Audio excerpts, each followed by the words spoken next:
নমস্কার বন্ধুরা, পূজা পদ্ধতি চ্যানেলে আপনাদের সবাইকে ওয়েলকাম। অন্নপূর্ণা পুজো নিয়ে অনেক দিন ধরেই আলোচনা করতে বলা রয়েছে। তো বিশেষ আলোচনার কিছু নেই, সবই কালী পুজোর মতোই হবে, একটু একটু চেঞ্জেস থাকবে। আর আরেকটা কথা প্রথমে বলে রাখি, এটা জানে সবাই, তাও একবার বলছি বলে, সেটা হচ্ছে অন্নপূর্ণা পুজো কিন্তু তন্ত্রোক্ত, ঠিক আছে? তাই এখানে তীরকাঠি ঘটের চারিদিকে বা অধিবাস এসবের কোনো ব্যাপার নেই। অধিবাস যদিও বা হয় প্রাণ প্রতিষ্ঠার পরে করা যেতে পারে, এবং অধিবাস যদিও বা পূর্বদিন হয়, সেটা কিন্তু ভূরাসি ভূমিরস্য বা মহিত্রে নাম আবারস্তু ওই সমস্ত বৈদিক মন্ত্র দিয়ে হবে না। এখানে বলা রয়েছে অনেনা অনায়া মাহিয়া अस्या, এইভাবে গায়ত্রী পাঠ করে অনায়া মাহিয়া अस्या শ্রীমৎ অন্নপূর্ণা দেবতায়া শুভ অধিবাসনম অস্তু, এইভাবে করতে হবে যদি করতে হয় অধিবাস। আর আদারওয়াইজ তন্ত্রোক্ত পুজোতে অধিবাসের দরকার নেই। এইসব মানে করলেও হয়, না করলেও হয়, না দরকার নেই তন্ত্রোক্ত পুজোতে। আচ্ছা, প্রথমে আমি জাস্ট অর্ডারগুলো বলছি, মানে আচমন বিষ্ণু স্মরণে এইভাবে বলছি। ডিটেল কীভাবে আচমন করতে ওগুলো আর বলছি না, এগুলো অনেকবার বলেছি, তো বেকার ভিডিওটা বড় হবে, অনেকগুলো ভিডিও বেড়েও যাবে, বেকার ওসব করে লাভ নেই। তো প্রথমেই বলছে মনসা মূল মন্ত্রং জপন পূজাগৃহং প্রবিশ্য আসনে উপবিশ্য কৃতাঞ্জলিः পঠেত।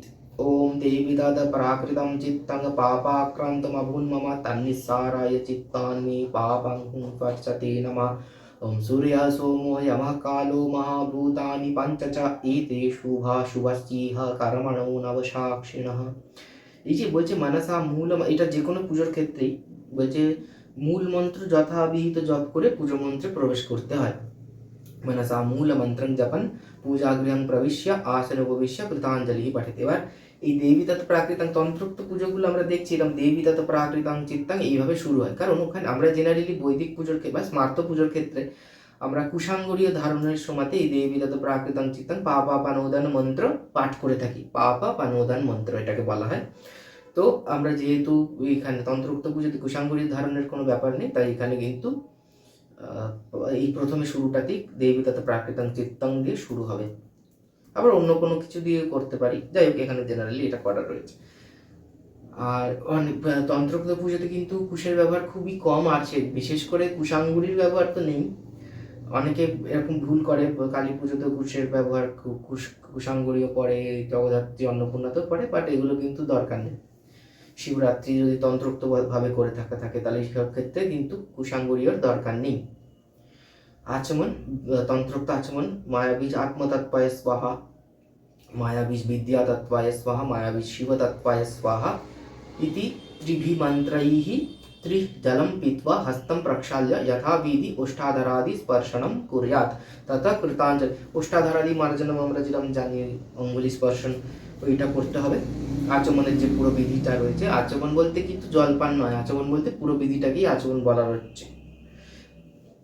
विष्णु स्मरणम तद विष्णु परमं पदम इत्यादि मंत्रेण विष्णु स्मरणम कुर्यात् ततः कामिनी ध्यायेत्।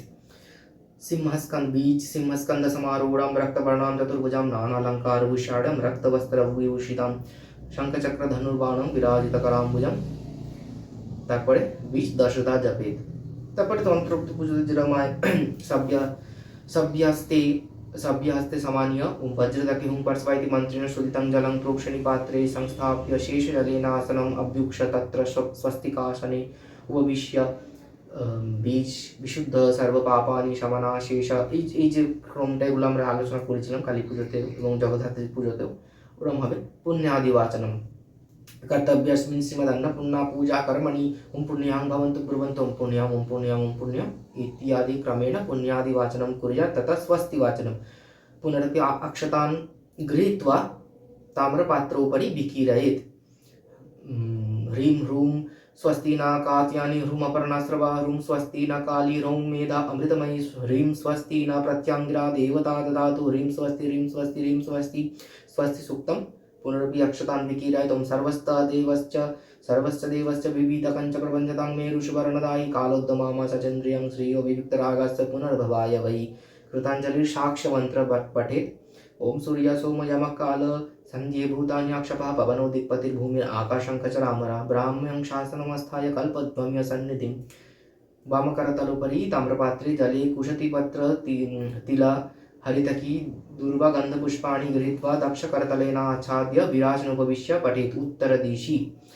विष्णुरों तत्सदद्य चैत्रमासे शुक्ले पक्षे अष्टम्यां तिथौ अमुकगोत्र अमुकदाश अमुकदेवशर्मा श्रीमद् अन्नपूर्णा प्रतीकामः गणपत्यादि नाना देवता पूजापूर्वकं सपरिवार श्रीमद् अन्नपूर्णा पूजा कर्माहं करिष्ये। যদি যজমান নিজে সংকল্প করে আর যদি পূজা বা অন্য কেউ করে তাহলে করিষ্যামি। तज्जलम् ऐशान्यं क्षिप्ता ताम्रपात्र अधमुखं संस्थाप्य तस्योपरि अक्षतान् विकीरयेत् संकल्पसूक्तं पठित्वा हरिमिन्द्राद्यानुविवेशी पुष्टाङ् कृणोति शीतं सिञ्चद्वं प्रहितममरोभिः स्वर्गमाददत् कृष्णायुर्देव ऊहते। कृष्णात् कृताञ्जलिर्वदेत् ॐ संकल्पितार्थाः सिद्ध्यन्तु सिद्ध्या सन्तु मनोरथाः भक्तिज्ञानोदयाय अयमारम्भः शुभाय भवतु शुभाय। घटस्थापन এখানে তন্ত্রোক্ত ঘট স্থাপন হবে। কারণ তন্ত্রোক্ত ঘট স্থাপন অলরেডি আমাদের কালী পুজো জগদ্ধাত্রী পুজোতে বলা রয়েছে, আরেকবার তাও বলে দিচ্ছি ছোট করে। আমাকে দুজন দাদা বলছে যে একদম সংক্ষিপ্তভাবে কি করে পুজো করতে হবে সেটা নিয়ে আলোচনা করতে। দেখো এইগুলো তো কমনই, এতদূর পর্যন্ত যেগুলো বললাম এগুলো করতেই হবে। এবার যদি কেউ ঘট স্থাপন না করে বানেশ্বর আধারে বা যন্ত্র আধারে পুজো করতে যায় তাহলে সেক্ষেত্রে ঘট স্থাপন স্কিপ করে দেবো, আমরা ঘট স্থাপন করবো না। যদি মূর্তি ঘট সবসময় থাকে তাহলে সেক্ষেত্রে ঘট স্থাপন করবো। বলছে পঞ্চবর্ণই आदौ मृत्तिकया समस्त परिमित वेदीं विरच्य पंचवर्णैः सर्वत भद्रमण्डलं भूपुरमध्यगता अष्टदल पद्मं वा विलिख्य कर्णिकोपरि अंजलि परिमितं शुक्लधान्य निधाय घटमध्ये जलं पंचपल्लवं नवरत्नं पंचरत्नं सुवर्णदिगञ्च दत्वा घटोपरि तण्डुलपूर्णं सरावं तदुपरि शशीर्षं फलं वस्त्रयुगलं च निधाय घटं रक्तवस्त्रेण परिवेष्टयेत्। তাহলে আমাদের বলছে যে পঞ্চবর্ণ অর্থাৎ পঞ্চগুড়ি আমরা যে জানি যে বিল্বপত্র চূর্ণ, তুষ পোড়া সেটা চূর্ণ, সিন্দুর বা পলাশ গুঁড়ো, হলুদ গুঁড়ো এবং তণ্ডুল চূর্ণ, এইসব পঞ্চবর্ণ গুঁড়ো দিয়ে পঞ্চবর্ণ চূর্ণ দিয়ে সর্বতভদ্রমণ্ডল অথবা ভূপুরের মধ্যগত অষ্টদল পদ্মম অর্থাৎ ভূপুরের মধ্যে অষ্টদল পদ্ম চতুর্দ্বার বিশিষ্ট ভূপুরের মধ্যগতে অষ্টদল পদ্মম বেলিখ্য কর্ণিকোপরি অর্থাৎ আমাদের মণ্ডল বা ভূপুরের যে কর্ণিকা রয়েছে পদ্মের তার উপরে শুক্ল অঞ্জলি পরিমিত শুক্ল ধান্য নিধায় ঘট মধ্যে জলম পঞ্চপল্লব অর্থাৎ অঞ্জলি পরিমিত ধান দিয়ে তার উপর ঘট বসাতে হবে এবং অঞ্জলি পরিমিত ধান দেওয়ার পর ঘরটা একটু সুন্দর মানে দেখে নিতে হবে। ধান তো এবড়ে খেবড়ে ঘরটা যত স্টেবল হয়ে বসে এটা একটু দেখে নেবো। তারপরে পঞ্চরত্ন নবরত্ন এসব দিয়ে যা যা দেওয়ার কথা বললো এখানে পঞ্চরত্ন নবরত্ন পঞ্চপল্লব সুবর্ণাদি, এখানে তন্ত্রোক্ত পঞ্চপল্লব সুবর্ণাদিকাঞ্চ দত্বা অর্থাৎ সোনা পঞ্চরত্ন নবরত্ন এসব দিয়ে ঘটপরি তণ্ডুলপূর্ণ সরাবম দত্বা তণ্ডুলপূর্ণ সরাব অর্থাৎ চাল আতপ চাল পূর্ণ সরা দিয়ে তদুপরি শশীর্ষং ফলং অর্থাৎ শীষ শশীষ ডাব দিয়ে বস্ত্র যুগলম চ নিধায় বস্ত্র যুগল দিতে হবে এবং ঘটং রক্তবস্ত্রেণ পরিবেষ্টায় রক্তবস্ত্র দিয়ে ঘরটাকে পরিবেষ্টন করতে হবে। রক্তবস্ত্র পরিবেষ্টিতং ঘটং এইখানে পরিবেষ্টন করতে হবে। এরপর বলছে কাম বীজিদি সংস্পৃক্ষ কোথায় গেল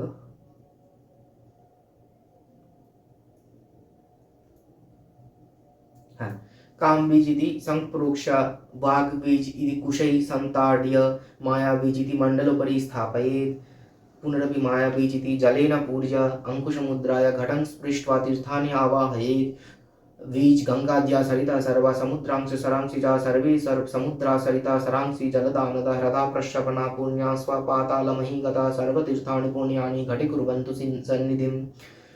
पुनरपि माया इति बीजम् उच्चार्य नवरत्नं पंचरत्नं सुवर्णं वा दद्यात् नमः इति मन्त्रेण गन्धं दद्यात् यम् इति वायुबीजमुच्चार्य पुष्पं दत्वा मायाबीजमुच्चार्य दूर्वा मायाबीजोच्चार्य शकर्पूरपुष्प श्रीबीजोच्चार्य पंचपल्लवं दद्यात् पंचपल्लवेर क्षेत्रे बोलছে तदाभावे केवलम आम्रपल्लवम दद्यात्। ঠিক আছে, পঞ্চপল্লব আমরা জানি যে পঞ্চপল্লবের অভাবে আমরা আম্রপল্লব দিতে হবে শুধু।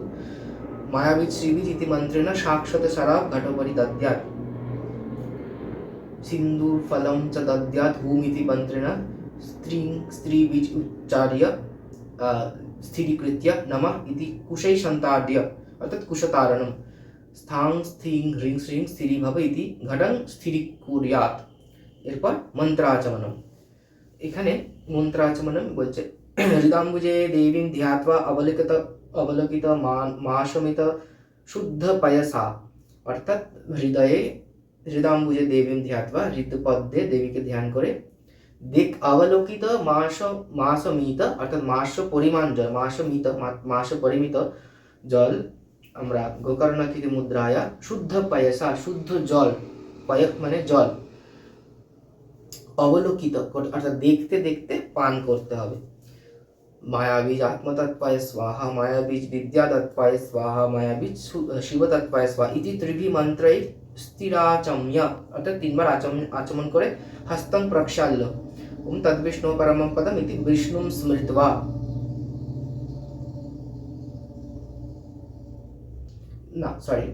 তদ্বিষ্ণু পরমং পদম ইতি মন্ত্রেণ মুখ নাসাদি স্পর্শম, অর্থাৎ আমরা যেটা এগুলো করি সেটা করতে হবে। তারপরে সামান্যার্ঘ্য স্থাপন, দ্বার পূজা,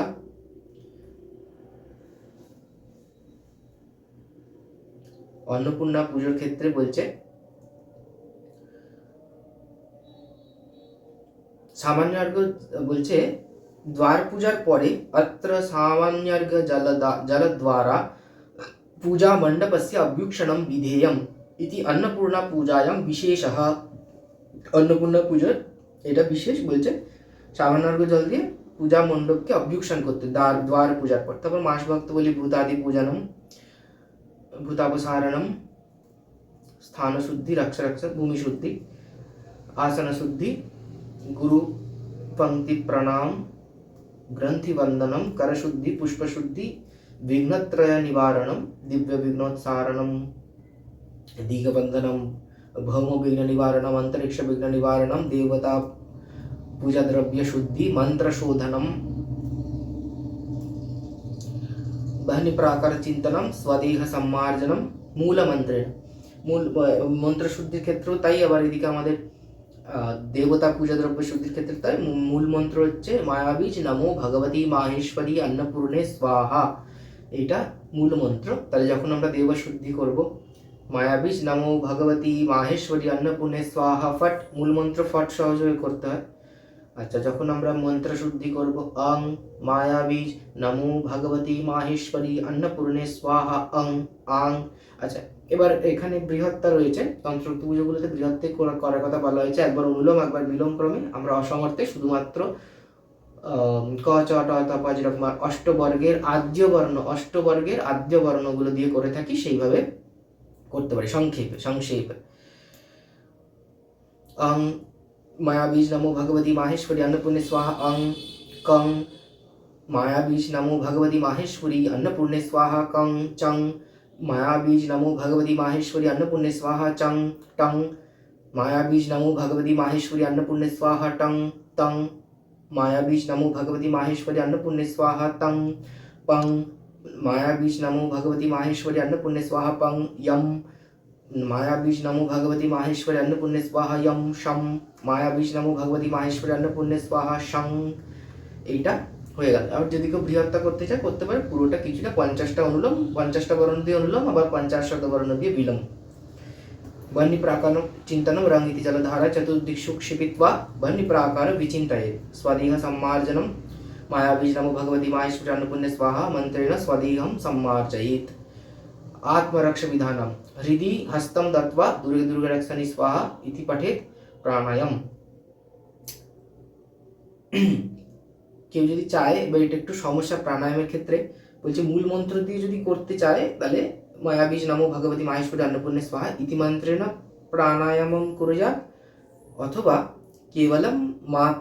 কেবলম মায়াবীজেন মন্ত্রেণ যথাবিধি প্রাণায়ামম কুর্যাৎ তত ভূত শুদ্ধিম কুর্যাৎ। কেউ সংক্ষেপ করতে পারে বা বৃহৎ করতে পারে। বৃহৎ ভূত শুদ্ধি করার জন্য যথেষ্ট প্র্যাকটিস দরকার। হঠাৎ করে পুজোর আসনে বসে মনে হচ্ছে ভূত শুদ্ধি করব বৃহৎ, ওটা সম্ভব না। সংক্ষেপটাই কি সংক্ষেপটাই বৃহতের, মানে বৃহতের জিনিসগুলোই সংক্ষেপে বলার হচ্ছে যে ভূতসিংহাটা চির সুষুম্নাপথেন জীব শিবং পরম শিবপদে যোজয়ামি স্বাহা, এই যে পরম শিবের সাথে সংযোজন করছি, এইগুলোই বৃহতের, কিছুই নয় সংক্ষেপ। বৃহতের যে পাঠগুলো ওইটাকেই সংক্ষেপ করে 4টে মন্ত্র চতুষ্টয়ে করা রয়েছে, বলছে মন্ত্র চতুষ্টয়ে পঠেত, একই। আচ্ছা, ব্যাপক ন্যাস আং হুং ফট স্বাহা पंचधा सप्तधा वा व्यापकन्यासं कुर्यात्। जीवन्यास आत्म प्राण प्रतिष्ठा, मातृकान्यास करंगन्यास, अंतर्मातृकान्यास, स्थितिन्यास, बाह्य मातृका संहार मातृकान्यास, अंतर्मातृकान्यास, बाह्य मातृकान्यास, स्थितिन्यास, संहार मातृकान्यास। वर्णन्यास হলো। এরপর এই বইটাতে আমরা বলছিলাম নিত্য পুজোর বইগুলোর ক্ষেত্রে মতো করে এইখানে সূর্যার্ঘ্যর কথা বলা রয়েছে, বাট আমরা সূর্যার্ঘ্য প্রথমেও দিতে পারি, সূর্যার্ঘ্য গন্ধাদি অর্চনা প্রথমেও করতে পারি। এবার যে গন্ধাদি অর্চনা সূর্যার্ঘ্য প্রথমে করব তার কারণ আমাদের ওই গুরু এই আমাদের ভূতাদি পূজনন করেছি, তো অর্চনা না করে তো দেবতাদের উদ্দেশ্যে কিছু নিবেদন করা যায় না, তাই গন্ধাদি অর্চনাটা প্রথমে করাটাই শ্রেয়। সেখানেও সূর্যার্ঘ্যটা একবারে দিয়ে দিলেও হবে। এখানেও যেহেতু তন্ত্রোক্ত, কিন্তু আমাদের কালী মহারাজের বইতে আমরা আগের দিন বলছিলাম যে তন্ত্রোক্ত হলেও আমাদের লাস্ট টাইম নম বিবস্পতি ব্রাহ্মণ ভাস্পতি তো বলবোই, ঠিক আছে, তারপরে আমরা বলি না যে সূর্যের যে বীজ হ্রিম হামসা ঈশ্বর্গা মার্তণ্ড ভৈরবায় প্রকাশ শক্তি সহিতায় শ্রী সূর্যায় স্বাহা। কালী মহারাজের বইতে কালী মহারাজ বলছে, মানে অভেদানন্দ মহারাজ বলছেন যে এটা শুধুমাত্র পূর্ণাভিষিক্ত ব্যক্তিদের জন্য, আদারওয়াইজ আমরা রাম রিমসা ঈশ্বর্গা শ্রী সূর্যায় নমঃ এইটুকু বলবো, বা 20টা আগে যাবে যেহেতু তন্ত্রোক্ত পুজো। আমরা এমনি সময় কি বলি ঈশ্বর্গম রাম রিমসা শ্রী সূর্যায় নমঃ স্মার্ত পুজোর ক্ষেত্রে, আর তন্ত্রোক্ত পুজোর ক্ষেত্রে রাম রিমসা ঈশ্বর্গা সূর্যায় নমঃ। ওই মার্তাণ্ড ভৈরব সূর্য প্রকাশ শক্তি, এবার এটা অভেদানন্দ মহারাজ অ্যাকর্ডিং টু অভেদানন্দ মহারাজ বলছে এটা শুধুমাত্র পূর্ণাভিষিক্ত ব্যক্তিদের জন্য। আমাদের যদি ওই বইটা থাকে স্তোত্র রত্নাকর, তাহলে সেই বইটাতে আমরা দেখতে পাবো ওখানে ফুট নোটে লেখা রয়েছে। আচ্ছা, এবার হচ্ছে শ্রীগুরু পূজনম। শ্রীগুরু পুজো যেরকম করি গণেশাদি পঞ্চদেবতা পুজো, বানেশ্বর পুজো, ঠিক আছে, বানেশ্বরের যথাবিহিত স্নান করে পুজো, এসব করে আমরা নবগ্রহের গন্ধপুষ্পে পুজো, দশদিকপালের গন্ধপুষ্পে পুজো, দশ মহাবিদ্যার গন্ধে পুষ্পে পুজো করবো, কিন্তু এই বীজগুলো আমরা চাইলে না বললেই ভালো। এই মানে এই অনেক বীজ রয়েছে, সেই বীজগুলো আমরা না বলে নর্মাল একত্রেও পুজো করে দিতে পারি বা পৃথক পৃথক পুজো করে দিতে পারি, কেবলমাত্র প্রণব ইউজ করে। দশাবতার পুজো, বিশ্বেশ্বর শিবের পুজো,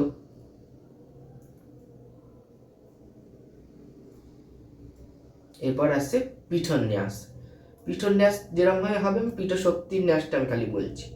পীঠশক্তির ন্যাসটা বলছে হৃৎপদ্মস্য পূর্বাদি অষ্টদলেষু, পূর্বাদি অষ্টদলেষু। অনেকে একদম আরবিটারি ভাবে করে না, সুন্দর করে 8টা দল এরকম কল্পনা করে সুন্দর করে ন্যাসটা করতে হবে। ওম জয়াयै নমঃ, ওম বিজয়াयै নমঃ, সরি ওম জং জয়াयै নমঃ, ওম বিং বিজয়াयै নমঃ, ওম অং অজিতাयै নমঃ, ওম অং অপরাজিতাयै নমঃ, ওম নিং নিত্যাयै নমঃ, ওম বিং বিলাসিন্যৈ নমঃ, ওম দোং দৌগ্ধ্যৈ নমঃ, ওম অং অঘোরাयै নমঃ। মধ্যে ওম সং সর্বমঙ্গলাयै নমঃ। তদুপরি ওম মায়াবীজ সর্বশক্তি কমলাসনায় নমঃ। এইভাবে পীঠশক্তির ন্যাস করতে হবে। তারপর ঋষ্যাদির ন্যাস, মূল মন্ত্রটা বলতে হবে। মায়াবীজ নমো ভগবতী মাহেশ্বরী अन्नपूर्णे स्वाहा इत्यस्य मन्त्रस्य ब्रह्म ऋषि गायत्री छन्दसि मदन्नपूर्णा देवता। मायाबीज बीजं स्वाहा शक्तिः नमः कीलकं मम भीष्टसिद्धये विनियोगः। ब्रह्मणे ऋषये नमः, गायत्री छन्दसि नमः, श्रीमदन्नपूर्णा देवतायै नमः, मायाबीज बीजाय नमः, स्वाहा शक्तये नमः, नमः कीलकाय नमः। शक्तिन्यास, এই অষ্টশক্তির যে ন্যাস রয়েছে, সেই অষ্টশক্তির যে রয়েছে সেই অষ্টশক্তি দিয়ে অষ্টশক্তির ন্যাস। ওম মায়াবীজ আং ব্রাহ্ম্যৈ নমঃ ললাটে বাম স্কন্ধে। ওম মায়াবীজ ইং মাহেশ্বর্যৈ নমঃ বাম পার্শ্বে। ওম মায়াবীজ উং কৌমার্যৈ নমঃ জঠরে। ওম মায়াবীজ রিং বৈষ্ণব্যৈ নমঃ দক্ষিণ পার্শ্বে। ওম মায়াবীজ লিং বারাह्यै নমঃ দক্ষিণ স্কন্ধে। ওম মায়াবীজ ऐं इंद्राण्यै नमः गले। ओम मायाबीज ओम चामुंडायै नमः हृदये। ओम মায়াবীজ মহালক্ষ্মী নমঃ, এইভাবে অষ্টশক্তি ন্যাস করতে হবে। করন্যাস, মায়াবীজ দিয়ে করন্যাস, মায়াবীজ দিয়ে অঙ্গন্যাস করতে হবে। এবার বৃহৎ সুরান্যাস, বৃহৎ সুরান্যাস নিয়ে আর কি বলবো, বহুবার আলোচনা করেছি অলরেডি। কালিং কল্যাণ রূপাং জগতি সুমহানন্দ সন্দোহ বৃন্দ মোহম সৈকা হেতু ক্ষমসহনা মহাভৈরবানন্দ সংঘাম वर्णाख्यं मङ्गलाख्यं मरकतमणिकाम् ईश्वरीं मोहहन्त्रीं वन्दे षोडां महाख्यं प्रथमपरिलसत्कामरूपा त्रिनेत्रम् इति ध्यात्वा महामायां नत्वा मातृकान्यासोक्तमुद्रया तत्त्वमुद्राया वा षोडान्यासं कुर्यात्। মাতৃকান্যাসের যে মুদ্রা রয়েছে অথবা তত্ত্বমুদ্রায় ষোড়ান্যাস করতে হবে। প্রথমে কেবল মাতৃকায়া, তারপরে প্রণব পুটিত মাতৃকা, মাতৃকা পুটিত প্রণব, এইভাবে যা যা অর্ডার রয়েছে ষোড়ান্যাস পুরোটা করতে হবে। আর বীজের জায়গাটাতে আমরা মায়া বীজ ইউজ করব। যার বীজে পুজো হচ্ছে সেক্ষেত্রে আমরা সেই জায়গাটাতে আমরা মায়া বীজ ইউজ করব। যেরকম জগদ্ধাত্রীদের দুর্গা বীজ, আমাদের দুর্গা বীজ বলতে তন্ত্রোক্ত দুর্গা বীজ বলতে মায়া বীজ বলছি না, দুর্গা বীজ যেটাকে বলা হয় সেটা আমাদের ওইটার নাম কালী পুজোর ক্ষেত্রে আদ্যা বীজ, এইসব দিয়ে আমরা যে জায়গাগুলোতে করেছি এখানে সেই ক্ষেত্রেই সেই জায়গাটাতেই মায়া বীজ দিয়ে হবে। এমনি একটা জেনারেল মায়া বীজ দিয়ে তো থাকেই, সেটা হবে, তার সাথে এই দেবীর যে বীজটা সেখানেও মায়া বীজ দিয়ে হবে।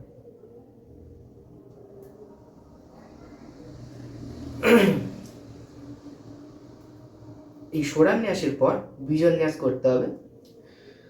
ব্রহ্মরন্ধ্রে মায়াবীজ, ভ্রূমধ্যে মায়াবীজ, ললাটে মায়াবীজ, নাভৌ হুম, মুখে মায়াবীজ, মূলাধারে হুম, সর্বাঙ্গে মায়াবীজ। তৎপমুদ্রা আমরা জানি বীজকে 3 ভাগে ভাগ করে পা থেকে নাভি পর্যন্ত, নাভি থেকে হৃদয় পর্যন্ত, হৃদয় থেকে মস্তক পর্যন্ত করতে হবে। তা মায়াবীজকে যদি ভাঙি তাহলে হ, র আর দীর্ঘই এই 3টে পাওয়া যায়। তাহলে হম আত্মতত্ত্বায় স্বাহা, রম বিদ্যাতত্ত্বায় স্বাহা, এইভাবে করতে হবে। ये बचे प्रथम खंडेन हम आत्मतत्त्वाय स्वाहा इति पादादि नाभि पर्यन्तं न्यासेत। द्वितीय खंडेन रम विद्यातत्त्वाय स्वाहा इति नाभ्यादि हृदय पर्यन्तं। तृतीय खंडेन ईं शिवतत्त्वाय स्वाहा इति हृदयादि शिरः पर्यन्तं। 3টে ভাগ। আচ্ছা, ব্যাপক ন্যাস মূল মন্ত্র যেটা ছিল আমাদের, ओम माया बीज नमो भगवती माहेश्वरी अन्नपूर्णे स्वाहा ओम इति उच्चारयन् शीर्षादिपादन्तं पादादि शिरोन्तं प्रसारित हस्ताभ्यां व्यापकन्यासं कुर्यात् पंचदा सप्तदा वा। এরপরে দেবীর ধ্যান এবং মানসোপচার পূজা। বলছে সমকায় শির গ্রীব ভূত্বা, অর্থাৎ শির এবং দেহ একই সমানভাবে এনে নয়নদ্বয়ম নিমিল্য, নয়নদ্বয়ম নিমিল্য স্থিরচিত্তাসন, স্থির চিত্ত হয়ে কুর্ম মুদ্রায়া রক্তকুসুমম রক্তচন্দনম গৃহীত্বা হৃদয়াসনে শ্রীমদ অন্নপূর্ণাম ধ্যায়েত। এবার এই ধ্যানটা থেকে আমরা পরের ভিডিওতে আলোচনা করব। নমস্কার, আজকের ভিডিওটা ভালো লাগলে অবশ্যই লাইক করবেন আর আমাদের চ্যানেলটিকে অবশ্যই সাবস্ক্রাইব করবেন। সংক্ষেপের যে যারা কথা বলছিল সংক্ষিপ্তভাবে পুজো, তাহলে আমরা আজকের ভিডিওতে যা যা আলোচনা করলাম, এখানে একমাত্র যদি মূর্তি না থেকে থাকে তাহলে ঘটস্থাপনটা স্কিপ করা যেতে পারে, আর যদি বানেশ্বর আধারে পুজো হয়, আর ষোড়ান্যাসটা সংক্ষিপ্ত করা। তবে তন্ত্রোক্ত পুজোগুলোতে ষোড়ান্যাসটাই হচ্ছে মেন। এটাই যদি না করি, পুজোর ফ্লেভারটা, বাহ্যিক পুজো যখন করছি তখন ষোড়ান্যাসটা করাটা উচিত। এবার একান্তই কেউ না করতে চাইলে সেক্ষেত্রে আমি আর কি বলতে পারি, কিন্তু ষোড়ান্যাস করাটা একটা আলাদা মজা আছে। শিব পূজায় যদি চন্দ্রমল্লিন্যাসী না করলাম তাহলে আর শিব পূজা করে কি মজা, বাহ্যিক পূজার ক্ষেত্রে বলছি। কিন্তু আবার অন্নপূর্ণা, কালী, জগদ্ধাত্রী এগুলোতে যদি ষোড়ান্যাসী না করি, বৃহৎ ষোড়ান্যাসী না করি, তাহলে মানে সেই পুজোটা কিরকম একটা, মানে পুজোর প্রাণটাই যেন কোথায় একটা হারিয়ে যাচ্ছে। মানে বাহ্যিক পুজো তো ন্যাসটাই বেশ মজার জিনিস। তারপরে আমাদের বিষ্ণু পূজার ক্ষেত্রে কেশব কীর্তাদি ন্যাস, সেটা আমি ওটা বলেছে আলোচনা করতে, ওটা নিয়ে আলোচনা করব। তারপরে এই যে ন্যাসগুলো, বিশেষ বিশেষ ন্যাসগুলো, এগুলো আর কি, ন্যাসই তো বাহ্যিক পুজোর মেন প্রাণ। তো এইগুলোই আর কি, আর তো সবই মানে ন্যাসটাই যা করার আর কি বিষয়, আর তো সবই কল্পনার বিষয়। আর উপাচার তো উপাচারের মতো আছেই, উপাচার তো সবাই দেয়, দোকান থেকে কিনলেই পাওয়া যায়, কিন্তু এই ন্যাসটা প্রপারলি করতে পারলে একটা আলাদা স্যাটিসফ্যাকশন। আচ্ছা, এরপর আমরা যেটা বলছিলাম যে সংক্ষিপ্ত করার যে ব্যাপারটা আমাকে বলা হয়েছিল বলতে, তো এই বৃহৎ ন্যাস সোরার ন্যাসটা যদি কেউ একান্তই না করতে চায়, করবোই না মনস্থির করে রাখে, তাকে তো আর জোর করে দিয়ে করানো যায় না। তো সেক্ষেত্রে সেটা সংক্ষিপ্ত করা যেতে পারে, সংক্ষিপ্ত স্বরে ন্যাস। আর আদারওয়াইজ ঘট স্থাপনটা, এছাড়া আজকের ভিডিওতে যা যা বললাম এগুলো তো সবই প্রাথমিক ক্রিয়াগুলো, এইখানে আর কিছু সংক্ষিপ্তকরণের কিছু ব্যাপার নেই। পরের ভিডিও থেকে আমরা ধ্যান, মানসোপচার, পূজা, দানার্ঘ স্থাপন এগুলো নিয়ে আলোচনা করব। তো নমস্কার, ভিডিওটা ভালো লাগলে অবশ্যই লাইক করুন, আমাদের চ্যানেলটিকে অবশ্যই সাবস্ক্রাইব করবেন। নমস্কার।